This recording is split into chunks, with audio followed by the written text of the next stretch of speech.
सबका साथ, सबका विकास, सबका विश्वास।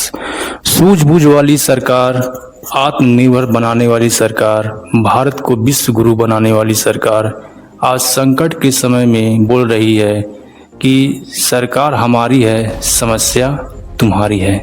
हेलो, हाय, नमस्ते, सलाम, सत श्री अकाल, जय भीम, नमो बुद्धाय। मैं हूँ अजीत राव। साथियों, 4 राज्यों के विधानसभा चुनाव के पहले जो सरकार कहती थी कि अपने यहाँ किसी भी चीज़ की कोई कमी नहीं है, वही सरकार अब बोल रही है कि तेल कम ही खाएं, ईंधन का कम ही उपयोग करें और सोना कम ही खरीदें। तो साथियों, सरकार की बातों पर कोई कैसे विश्वास करें, क्योंकि यही 3 चीज़ें विदेशों से आती नहीं हैं। सरकार की बातों का क्या कोई अर्थ निकाले, क्योंकि सैकड़ों कंपनियां हैं जो भारत में कमा रही हैं, जो भारत का रुपया लेकर विदेश चली जा रही हैं। सरकार को चाहिए कि अपने भक्तगण से कहे कि आप लोग Hyundai, Honda, Ford, Suzuki, Toyota की गाड़ियां ना खरीदें। इससे भारत का रुपया विदेश चला जा रहा है। टोयोटा की गाड़ियां, इनोवा और फॉर्च्यूनर नेताओं की पहली पसंद है। सरकार को चाहिए कि अपने नेताओं से बोल दे कि किसी भी विदेशी गाड़ी को आप लोग ना खरीदें, इससे भारत का रुपया विदेश चला जा रहा है। और जितनी भी इलेक्ट्रॉनिक विदेशी कंपनियां हैं, सरकार को बताना चाहिए कि यह सभी कंपनियां विदेशी हैं, इनका सामान आप लोग ना खरीदें।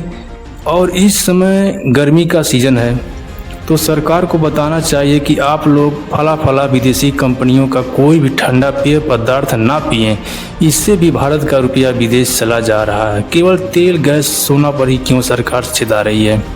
चलो मान लेते हैं तेल, गैस, सोना की किल्लत है, तेल गैस की किल्लत है, लेकिन सोना की कोई किल्लत नहीं है। तब सरकार समझा रही है कि सोना खरीदने से भारत का रुपया विदेश चला जा रहा है। तब जनता सरकार से सवाल कर रही है कि विदेशी सामान खरीदने से भारत का रुपया विदेश चला जा रहा है, तो पाबंदी केवल सोना खरीदने पर ही क्यों? जितनी भी विदेशी चीज़ें हैं, उन सभी चीज़ों पर पाबंदी होना चाहिए। जैसे विदेशी 4 व्हीलर गाड़ियाँ, विदेशी 2 व्हीलर गाड़ियाँ, विदेशी इलेक्ट्रॉनिक सामान और विदेशी ठंडा पेय पदार्थ पर भी सरकार को चेताना चाहिए कि भक्तगण, आप जितना हो सके इन सभी विदेशी सामानों को ना ही खरीदें। और साथ ही सरकार ने यह भी कहा है कि विदेश जाने से बचें, इससे भी भारत का रुपया विदेश चला जा रहा है। तो सरकार को सबसे पहले अपने पार्टी के नेताओं को बोलना चाहिए कि आप लोग अपने लोगों को क्यों, अपने बच्चों को विदेश में पढ़ा रहे हैं। आप लोग अपने बच्चों को विदेश पढ़ा रहे हैं तो हमारा रुपया विदेश चला जा रहा है। जितना जल्दी हो सके आप लोग अपने बच्चों को वापस अपने देश बुला लीजिए, अपने देश के कॉलेजों में पढ़ाइए। अच्छा, मैं देखता हूं कि सरकार के सभी आदेशों का असर सिर्फ मिडिल क्लास पर ही पड़ता है। मिडिल क्लास ही सबसे ज़्यादा परेशान होता है। हर समस्या के लिए मिडिल क्लास के लोगों के सर पर सरकार बोझ रख देती है।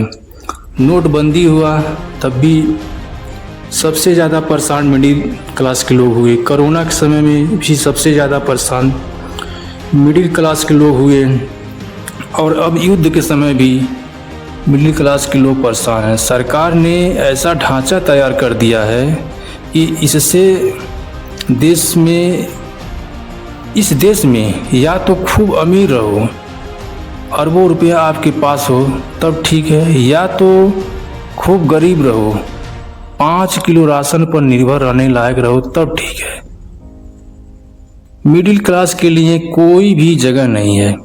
तो साथियों, मैं आप लोगों से कहना चाहता हूं कि आप लोग अपने विषय में खुद सोचिए, क्योंकि सरकार अब हाथ खड़ी कर चुकी है। एक तरह से यह मान लीजिए कि सिलेंडर बोल चुकी है।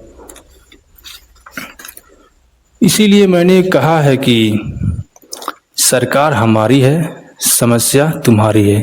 जिनको हमारी बात अच्छी लगी हो वह लाइक करें, फॉलो करें, सब्सक्राइब करें। फिर मिलेंगे, तब तक के लिए गुड बाय, नमस्ते, सलाम, सत श्री अकाल, जय भीम, नमो बुद्धाय।